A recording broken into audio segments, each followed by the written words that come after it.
Halo, perkenalkan kami dari kelompok 1 mata kuliah Antropologi Psikologi. Di sini kami akan mempresentasikan hasil dari mini riset kami yang berjudul Makna dan Persepsi Masyarakat Batak Karo terhadap Fenomena Kesurupan, Studi Etnopsikiatri tentang Fenomena Spiritual dan Gangguan Jiwa. Adapun anggota-anggota kelompok kami yang terdiri atas saya Yusiana Tiara Silaban, teman saya Sela Rahayu Sembiring, Putri Delima Siregar, Ruth Juliana Boru Tambun Saribu, dan Rahmat Ramadan Limbong.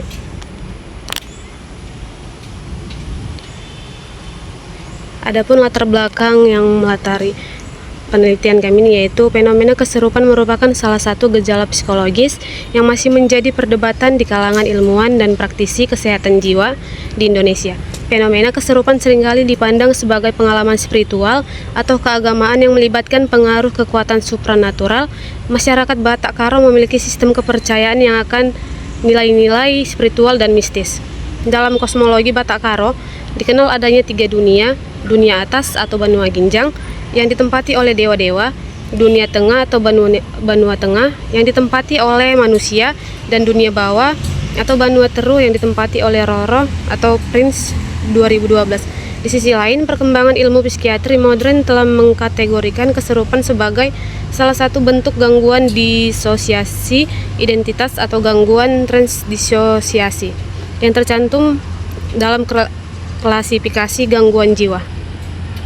Adapun rumusan masalah yang kelompok kami ambil, yang pertama adalah bagaimana makna fenomena kesurupan dalam konteks budaya dan kepercayaan masyarakat Batak Karo.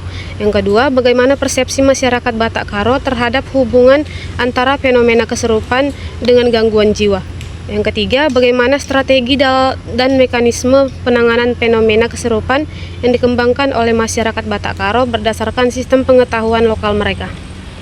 Dan adapun tujuan penelitian ini adalah yang pertama, menganalisis dan mendeskripsikan makna fenomena kesurupan dalam konteks budaya dan kepercayaan masyarakat Batak Karo. Yang kedua, mengidentifikasi dan menganalisis persepsi masyarakat Batak Karo terhadap hubungan antara fenomena kesurupan dengan gangguan jiwa. Yang ketiga, mendokumentasikan dan menganalisis strategi serta mekanisme penanganan fenomena kesurupan yang dikembangkan oleh masyarakat Batak Karo berdasarkan sistem pengetahuan lokal mereka.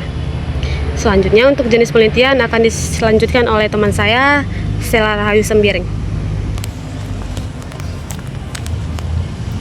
Adapun metode yang kami gunakan yaitu jenis penelitian yang digunakan untuk meneliti fenomena-fenomena kesurupan, studi etnopsikiater tentang spiritual dan gangguan jiwa, pengalaman dan dampak terhadap kesehatan mental, gangguan jiwa pada etnis Batak Karo.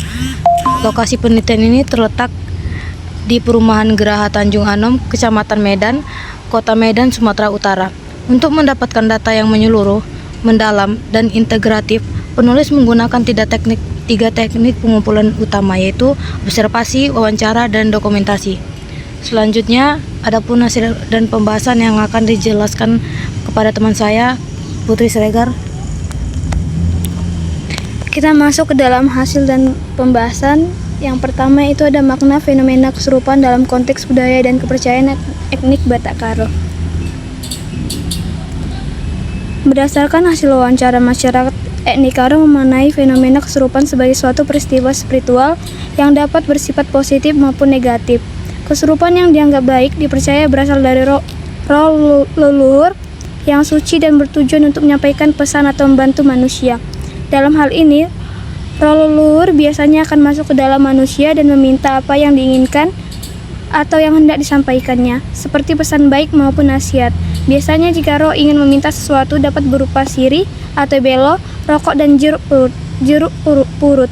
Jeruk purut adalah hal yang paling sering karena itu dianggap meredakan dahaga mereka, layaknya air putih bagi manusia yang masih hidup. Sebaliknya, kesurupan yang buruk diyakini disebabkan oleh roh jahat atau jin yang hanya bertujuan untuk menyakiti. Dalam hal ini, roh dapat masuk ke dalam manusia karena melakukan hal terlarang atau datang ke tempat terlarang. Contohnya mengumpat atau buang air kecil di sembarangan di tempat keramat.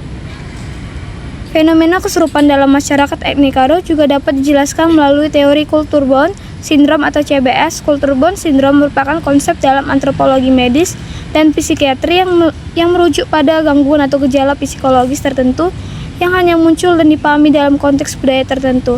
Dengan kata lain, CBS adalah kondisi yang secara khas muncul dalam masyarakat tertentu karena dipengaruhi oleh nilai kepercayaan dan praktik budaya setempat. Dalam konteks masyarakat Karo, kesurupan bukan semata-mata dipahami sebagai gangguan jiwa atau kondisi medis, melainkan sebagai bagian dari sistem kepercayaan budaya dan spiritual.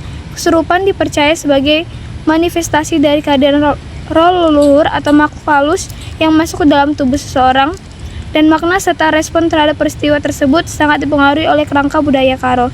Misalnya, kesurupan yang berasal dari roh leluhur dianggap sebagai peristiwa positif dan sakral, sementara kesurupan yang berasal dari roh jahat dianggap sebagai gangguan yang perlu diatasi dengan doa dan bantuan spiritual. Selanjutnya, pembahasan rumusan kedua akan dijelaskan oleh teman saya, Ruth Juliana Baurtambun.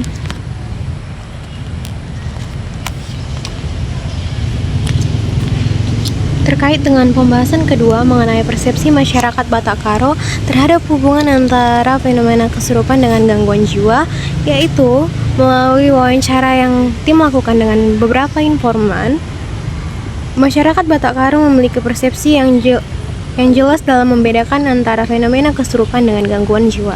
Dalam pandangan mereka, kesurupan dan gangguan jiwa adalah dua hal yang berbeda, baik dari segi penyebab, gejala, maupun penanganannya. Kesurupan dipahami sebagai peristiwa spiritual yang melibatkan masuknya roh ke dalam tubuh seseorang, terutama roh leluhur atau yang dikatakan dengan tendi, yang dianggap suci dan datang dengan tujuan tertentu. Tanda-tanda kesurupan oleh roh leluhur berbeda dengan orang yang mengalami gangguan jiwa.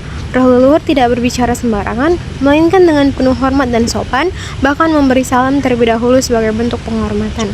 Hal ini menunjukkan bahwa kesurupan, khususnya yang berasal dari leluhur, memiliki nilai spiritual yang dihormati, bukan dianggap sebagai gangguan atau penyakit mental. Selain itu, masyarakat Karo juga meyakini bahwa roh leluhur tidak datang kepada sembarang orang, melainkan hanya kepada mereka yang memiliki jiwa yang suci, tulus, serta menjaga sikap sopan santun. Sebaliknya, roh jahat atau jin menyebabkan kesurupan negatif dianggap sebagai gangguan yang meresahkan dan perlu diobati oleh doa-doa keagamaan seperti membaca Al-Fatihah dan mendoakan air suci. Sementara itu, gangguan jiwa dipahami sebagai kondisi medis atau psikologis yang gejalanya antara lain berbicara sendiri, tertawa atau tersenyum tanpa sebab, serta perilaku melantur tanpa arah yang jelas. Gangguan jiwa tidak melibatkan roh atau kekuatan supranatural, melainkan dianggap sebagai kondisi yang bersumber dari dalam diri orang tersebut secara psikologis atau neurologis. Dengan demikian, masyarakat Batak Karo memandang kesurupan sebagai fenomena spiritual yang bisa bermakna positif atau negatif, tergantung pada sumbernya. Sedangkan gangguan jiwa adalah kondisi yang berbeda dan lebih bersifat psikologis. Pandangan ini menunjukkan bahwa persepsi mereka terhadap fenomena kesurupan sangat dipengaruhi oleh sistem kepercayaan budaya dan spiritualitas lokal, serta membedakannya secara tegas dari konsep gangguan jiwa dalam pengertian medis. Pembahasan terakhir mengenai strategi dan mekanisme penanganan fenomena kesurupan yang dikembangkan oleh masyarakat Batak Karo berdasarkan sistem pengetahuan lokal mereka. Dari hasil wawancara yang telah tim lakukan dengan beberapa masyarakat berenting Batak Karo, dalam situasi kesurupan tidak dipahami sebagai penyakit, melainkan momen sakral yang membawa pesan penting dari dunia roh kepada manusia. Oleh karena itu, pendekatan pertama yang dilakukan dalam menangani kasus kesurupan adalah membangun komunikasi yang erat di antara anggota keluarga, terutama yang memahami adat dan bahasa Batak, memiliki peran penting dalam mendampingi proses ini. Ini dikarenakan roh leluhur diyakini hanya berkomunikasi dalam bahasa Batak Karo, sehingga diperlukannya kehadiran orang yang dapat memahami dan menerjemahkan pesan-pesan tersebut secara tepat. Penanganan kesurupan dilakukan dengan pendekatan spiritual yang kuat.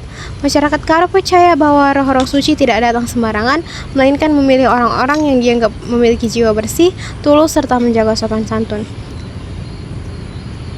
Dalam proses kesurupan, roh leluhur biasanya akan memberikan salam terlebih dahulu sebagai bentuk penghormatan kepada orang-orang yang hadir, kemudian menyampaikan pesan-pesan tertentu. Pesan ini bisa berupa petunjuk tentang penyembuhan, nasihat untuk keluarga, atau permintaan sederhana seperti air putih, sirih, rokok, atau jeruk purut. Benda-benda tersebut bukan dimaknai sebagai media mistik, melainkan sebagai simbol yang memiliki makna khusus dalam budaya Batak Karo. Namun, apabila permintaan roh mulai mengarah pada sesuatu yang berlebihan, tidak wajar atau menyimpang dari nilai-nilai luhur, maka masyarakat akan mulai meragukan keaslian roh tersebut dan menganggapnya bukan sebagai roh suci, melainkan mungkin berasal dari makhluk halus atau jin yang perlu ditangani secara berbeda. Masyarakat Batak Karo sangat menolak istilah dukun atau datu dalam menyebut orang yang membantu menangani kesurupan. Mereka lebih suka menyebut diri sebagai orang yang menolong atau yang mendoakan, bukan sebagai orang yang memiliki kekuatan supranatural. Penolakan terhadap istilah dukun ini sangat penting karena mereka meyakini bahwa segala bentuk pertolongan atau penyembuhan yang terjadi dalam proses kesurupan bukan berasal dari kekuatan manusia, melainkan dari Dibata atau Tuhan dalam bahasa Karo, melalui perantara roh-roh leluhur yang suci.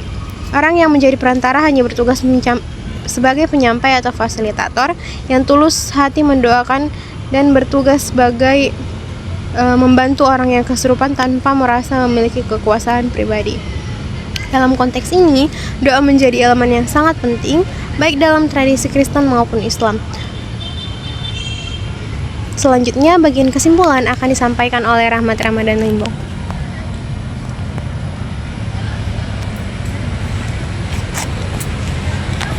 Adapun kesimpulan yang kami dapat yaitu hasil dari penelitian ini menunjukkan bahwa fenomena kesurupan di kalangan masyarakat Batak Karo nggak cuma dipikir sebagai gangguan mental aja.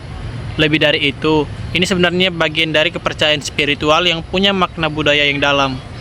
Mereka jelas membedakan antara kesurupan yang dianggap berasal dari roh leluhur yang dipandang positif dan penuh makna dan kesurupan yang datang dari roh jahat atau jin yang biasanya dianggap mengganggu dan bikin resah. Ini menunjukkan bahwa pengetahuan lokal mereka sangat berperan dalam cara mereka memahami dan menanggapi fenomena ini.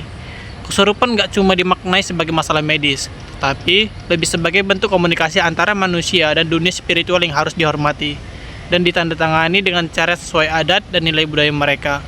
Kalau mau menanggulangi kesurupan, masyarakat biasanya pakai pendekatan spiritual kayak doa, minum air putih, sirih, jeruk purut, dan melibatkan keluarga. Mereka nggak suka dibilang dukun dan lebih sukanya menyebut orang yang mendoakan sebagai bentuk hormat ke leluhur dan kepercayaan kepada Tuhan di Bata. Baiklah, demikianlah hasil presentasi dari kelompok kami. Jika ada salah kata, kami mohon maaf. Terima kasih, bye-bye.